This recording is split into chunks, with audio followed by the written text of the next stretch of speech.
Why blood same blood என comedy நடிகர் வடிவேலு சொல்லும் வசனம் ஒண்ணு நிஜமாவே நடந்திருக்கு.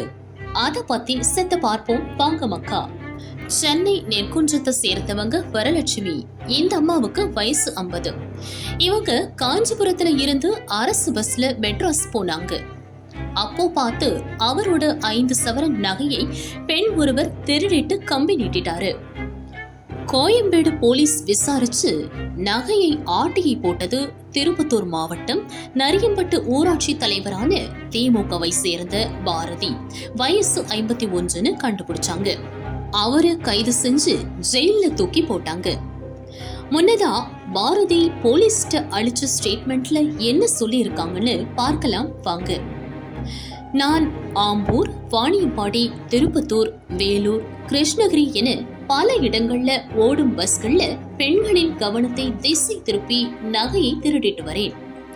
நல்லவள் போல குழந்தைகளுடன் பேச்சு கொடுத்து கடந்த 15 வருடமாக நகை பறிப்பு திருட்டில் ஈடுபட்டிருக்கேன். கொள்ளையடிச்ச பணத்துல தங்க நகைகள் வாங்குவேன். சொந்த ஊரில் காம்ப்ளெக்ஸ் கட்டி இருக்கேன். ஊராட்சி தலைவியானதுக்கு அப்புறமா திருட்டு தொழிலை விட்டு விடும்படி சொந்தக்காரங்க கெஞ்சினாங்க. என்னால திருடும் பழக்கத்தை விட முடியல. பணம், புகழ், வசதிகள் வந்த பின்னரும் திருடும் போது கிடைக்கும் மகிழ்ச்சிக்கு ஈடு இணை எதுவும் இல்லைன்னு தப்பாக உணர்ந்தேன். அதனாலதான் தொடர்ந்து 15 வருஷமா திருட்டு தொழில்ல படு பிஸி ஆயிட்டு இருக்கேன்னா பாத்துக்கோங்க. இனி திருடவே கூடாதுன்னு ஒவ்வொரு நாளும் சபதம் எடுப்பேன். ஆனா என்ன பிரயோஜனம்? திருடுவதற்கு வாய்ப்பு கிடைக்கும் போதெல்லாம் நான் தோற்று விடுவேன். என் திருட்டு பழக்கத்தால கோணி குறுகி நிக்கிறேன். என்னை மன்னித்து விடுங்கள் அப்படின்னு ஸ்டேட்மெண்ட்ல சொல்லி இருக்காங்க.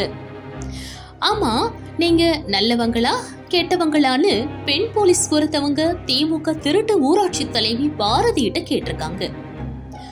அதுக்கு பாரதி, தெரியலையேமா தெரியலன்னு நாயகன் சினிமா கமல் பேசிய வசனத்தை பதிலா சொல்லி இருக்காங்க. சபாஷ், ரொம்பவே நல்லா இருக்குன்னு சக போலீஸ் கிண்டல் அடிச்சாங்க.